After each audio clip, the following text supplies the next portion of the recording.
All right, what's going on, guys? Welcome back to another episode of Brotherly Love in the District. It is just me today, Tristan, but I'm just going to go ahead, jump right in. I'll go over some of these subjects in our next episode with Jacob just to get his thoughts on some of these.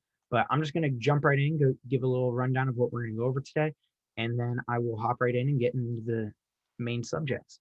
So, Julio Jones, we're going to go over. I'll go over a little bit about Aaron Rodgers. There's a little bit of the Eagles mini camp news in there. We'll then jump into the NHL where the draft lottery has just happened and talk a little bit about some stuff happening on the Flyers organization, talk about some of the struggles that the Caps are going to have to overcome for next season. Then we'll jump right into the MLB, talking about the Phillies and the Nats in their same little rut. So let's just jump right into it. Starting off, I'm going to talk going into the NFL, talking about Julio Jones first. And Julio Jones got traded to the Titans. So Julio Jones and a sixth rounder go to the Titans in return for a second rounder and a fourth rounder. Big thing for this trade for the Falcons, as they didn't have much cap space to begin with. They free up $15.3 million by giving up Jones to the Titans. So Titans will get 15.3 mil added on to their cap hit and a 32-year-old wide receiver.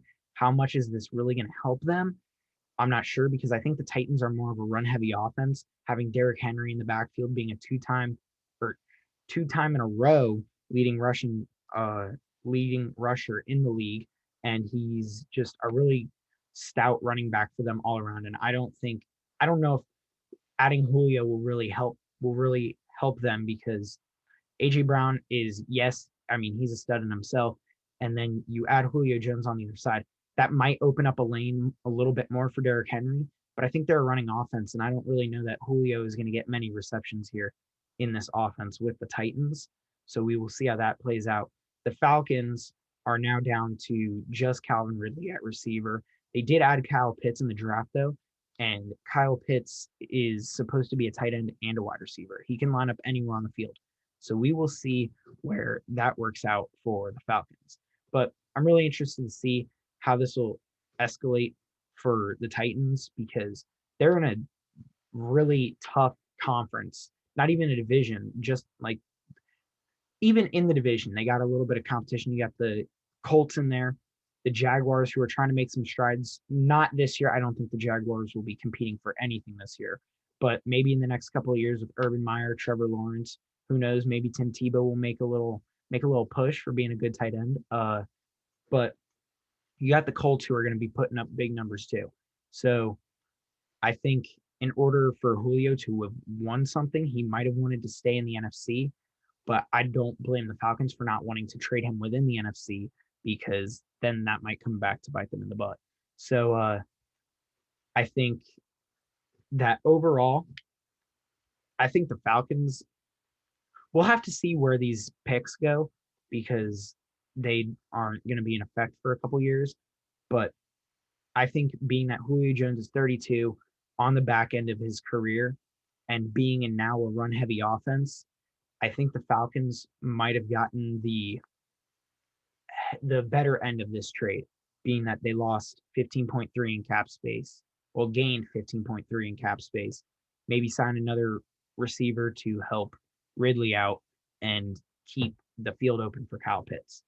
Uh, and then another thing that has been happening lately is looks like Jordan Love is going to be starting for the Packers in week 1 as Aaron Rodgers is still said he will not report to and did not report to mandatory mini camps. So it looks like he's really done in Green Bay. Doesn't look like he has any aspirations of coming back. So we will see what happens there. I think this will really be the last nail in the coffin for Aaron Rodgers in Green Bay. And what I'm more curious to see is what the Packers do and what Aaron Rodgers will do with that. Because I think if you're the Packers, yeah, he's not coming now, but I don't see the Packers trying to trade him. And come week 1, if you have a future Hall of Famer versus a second-year quarterback who hasn't played a single snap in the league, I don't know if you're really going to be looking at that and go, yeah, let's go with the second-year quarterback. You're obviously going to start your Hall of Famer. And I don't think Aaron Rodgers doesn't want to play the game. I think he still wants to play. I think he's trying to get out of Green Bay, but I don't think Green Bay wants to get rid of him. And I think overall that this is Aaron Rodgers will stay in Green Bay, and I think that he will play in Green Bay, even if he doesn't get traded. I think he'll still play because I don't see him not wanting to play the game.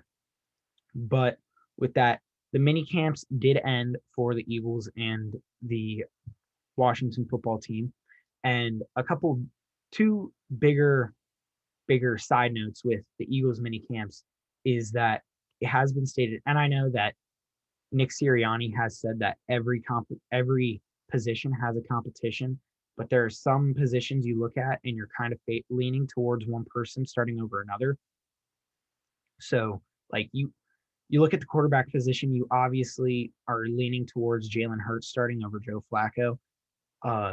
You're leaning Brandon Brooks looks really good at guard, coming off his torn Achilles, so he's looking really good there, leaning towards being a starter. Darius Slay will obviously start corner, so you got those. But one of the bigger questions going into mini camps and going into this next season on the offensive line is who's going to be the left tackle. You have Jordan Mailata, who is an absolute freak of nature, who had strapped on a helmet for his first time in his life 3 years ago, coming over from Australia playing rugby. And he turned out to be a really good tackle in the seventh, who was drafted in the 7th round, taking over a lot for the hurt Jason Peters. So we will see how we saw how he played last season and how well it turned out for the Eagles, having a nice little backup there. But one of the big things is who would now start, Jordan Mailata or Andre Dillard. And my belief was, and what I was hearing around, was that it would be Jordan Mailata's role to lose. Like Jordan Mailata should be claimed the starter, and it would be his job to lose. Andre Dillard said he's going to battle even if he doesn't get that starting job, which is good because that doesn't only make Dillard better, but that will also make Jordan Mailata better, and everyone else around him better, because everyone will be competing for that same job. So even if, but that has been said that they will be battling for the starting left tackle position, which will be huge for both of them. Another interesting point that I heard was that Devontae Smith and Jalen Reagor were both getting reps with the running backs, which leads me to think that maybe the Eagles are going to go into a more Rams type offense, where 49ers type offense, both of those, where it's kind of like a lot of trying to move people around, a lot of motion, getting a couple reverses going. So maybe they're going to try to get Devontae Smith and Jalen Reagor involved in the run game more, especially with Jalen Reagor having that speed that he does. So we will see if that'll change up our offense a little bit from what we've been seeing for the past couple of years. With that, that's about it for the NFL. Nothing really major happening right now. So I'm going to jump over into the NHL. And I also wanted to talk a little bit about the playoffs, which we will get into. But first, I will go over a couple of the big points before we go into the playoffs. And first off, the draft lottery did happen, and it has been concluded. The Sabres will get the first pick. The Seattle Kraken moved up and are going to get the number 2 pick. The Flyers will get the 13th pick because they did have the 14th, but the Coyotes had to give up their pick, so the Flyers moved up a pick with that. So the Flyers will get the 13th pick. The Capitals were not involved in the draft lottery because they made the playoffs. The draft lottery is kind of a pick your poison, because you clearly want to make the playoffs, you clearly want to battle for the cup. But at the same time, if you do make the draft lottery, you could get a number 1 pick out of it, although it is very slight chance. The Flyers only had a 1.8% chance of getting the first pick. So the Flyers will end up with the 13th pick there. Then a couple of things going on with the Flyers. Oscar Lindblom is a Masterton Award finalist after his battle with cancer last year, coming back to play the last 2 games in the bubble for the Flyers against the Islanders in the second round of the playoffs. So we got to play those 2 games, and he came back this year playing 50 of 56 games, and he did struggle a little throughout the season. He had 14 points in 50 games, but you could see the way he was playing. He just didn't look like he was really ready to play. But he was coming off cancer. He played amazing for battling the way he did and coming off. Alain Vigneault knew that he was going to have some trouble, so he did as he noticed that he was struggling, he took him off for a couple games and sat him, and then sent him back out. And he went out and scored 2 goals after sitting out. Scored 2 goals in his opening game after sitting out. So he is a Masterton finalist along with Patrick Marleau and Matthew Dumba. Matthew Dumba being from the Minnesota Wild for his partake in the Black Lives Matter movement and moving towards less racism in the hockey world, and Patrick Marleau for his lengthy career. He now passed Gordie Howe in the most games played. So we will see who gets there. I think Oscar Lindblom could have a pretty good shot. And then a little bit lesser, not really Flyers, but still Flyers related because it is in the organization. After the Phantoms and Scott Gordon, who was a Flyers head coach when Dave Hackstall got fired, after they mutually decided to part ways, the Flyers have decided to add on Ian LaPerriere, who did play for the Flyers for a little bit as a player. He is now going to be the Phantoms head coach. He knows the system down there. He knows the way that the team wants to be run in the NHL. So hopefully he can keep breeding those players well coming up into the NHL. And then going on over to the Caps, one thing that you start to see here is how the Caps are going to be struggling over the offseason. The Caps have 79.79 million taken up in their cap space. And it has been said, it's known, it's a fact that the cap will remain flat at $81 million going into this next season. And that's really going to hurt the Caps because Ovi is off of his contract, so he's going to need to be re-signed. Ilya Samsonov will need to be re-signed. And so they could be losing some big pieces. The GM of the Caps has said that he wants to get younger. So maybe we'll see kind of youth movement, maybe shipping out some of the older guys, bringing in some younger guys. And they're going to lose a player to the Kraken in the expansion draft. Maybe TJ Oshie, maybe Kuznetsov. We'll have to see what goes on there. So they could be losing multiple big pieces. And the GM says that he's willing to trade anyone as long as it makes sense. So it sounds like no one is safe in Washington. And if they get the right pieces, that they could maybe be going, maybe not necessarily into a rebuild, but maybe a retool and trying to stay competitive, but also trying to fix their team up in the process.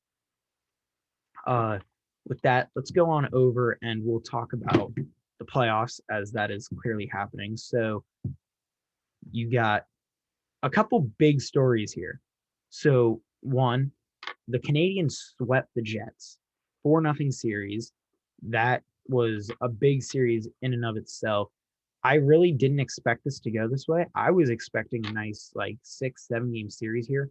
And I thought the Jets would win because Montreal, I felt, just slipped past the Maple Leafs. So I thought this would really make him tired in going into the second round, especially with the Jets beating the Oilers very quickly, giving the Jets some nice rest time. But it was the completely opposite. Canadiens will now represent the North Division in the semifinals. They beat the Jets 5-3, 1-0, 5-1, and 3-2. So some pretty dominant wins in there, really showing them that they were there to play. Vegas and the Avalanche are still playing in Game 6 tonight. They will play at 9. Vegas does lead the series 3-2. After a rough start for the Golden Knights, going down 2-0 in the series, with the Avalanche winning the first game 7-1, it really didn't look good for the Golden Knights. But they really bounced back, had a couple of good wins, a 3-2 win, a 5-1 win, another 3-2 win in overtime from a goal from Mark Stone. And they will play tonight. We will see what goes on there with how the Golden Knights will battle against the Avalanche. And hopefully, I want to see the Avalanche win. I don't have anything against the Golden Knights, but I also think that the Avalanche, who haven't won much in a while, have a really good team, and I can see them going on. And I did pick them to win in my bracket. The Hurricanes fall to the Lightning 4-1, and I think this was a shock. Although the Lightning are a good team, they had Nikita Kucherov coming back and Stamkos coming off the injuries. So they were getting a lot of people back, and they showed that as the defending Stanley Cup champions, they still want to be in this contention and don't want to be looked past. So they absolutely dominated the Hurricanes in a 4-1 series win, which I didn't expect. I thought the Carolines being fast would beat the Lightning, but the Lightning will be representing the Central Division in the semis. And then the another kind of turn of events, the Islanders defeated the Bruins last night 6-2 to win the series 4-2 in 6 games. So the Islanders are your East Division champs. So as of right now, looking at the teams in the playoffs, the Golden Knights or the Avalanche, whoever wins. Let me bring up the standings real quick so I can get the lead. The whoever wins, the Golden Knights or the Avalanche, they will be playing the Canadians because you're now going by points percentage. So it's going to be the number one teams versus the worst team. So it'll be Colorado or Vegas, whoever wins the series. It's 3-2. Vegas, they play tonight, Thursday night.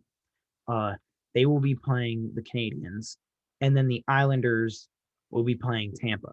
So it looks like we're still gonna have. You still could have an East-East matchup if Montreal wins. You can get the Islanders and or the Lightning. That could be an East-East Stanley Cup matchup, which is what I want to see because I don't know if I'll ever see that again in my lifetime. I've never seen it in my lifetime, and I think that makes for some pretty interesting hockey. And you're going to be getting some interesting hockey now that going into the semis, you're getting teams who haven't seen each other at all this season. So everyone's going into this looking, everything's going to be a mystery now. All you've seen is tape. All you've seen is what the other teams are doing against the teams in their division. So we'll see what goes down here. The Islanders and Tampa Bay doing a rematch in the conference finals. So we will see if Tampa can slay the Islanders again. And we'll see if Montreal, I kind of want to jump on the Montreal bandwagon here going in. I mean, Montreal is really taking it into their own hands and making everyone who doubted them take a second look because Montreal has made it farther than I think anyone expected. So Colorado or Vegas versus Montreal and Tampa versus New York. And then that will lead into the Stanley Cup Finals. So we're getting pretty close to the end there in the NHL. And we will see how that plays out. And with that, I am going to jump on over to the MLB. I've got a couple notes for the Phillies. Kingery, who was being a bench player, after batting 1 for 19 in his time up in the MLB, he is being dropped back down to the minors.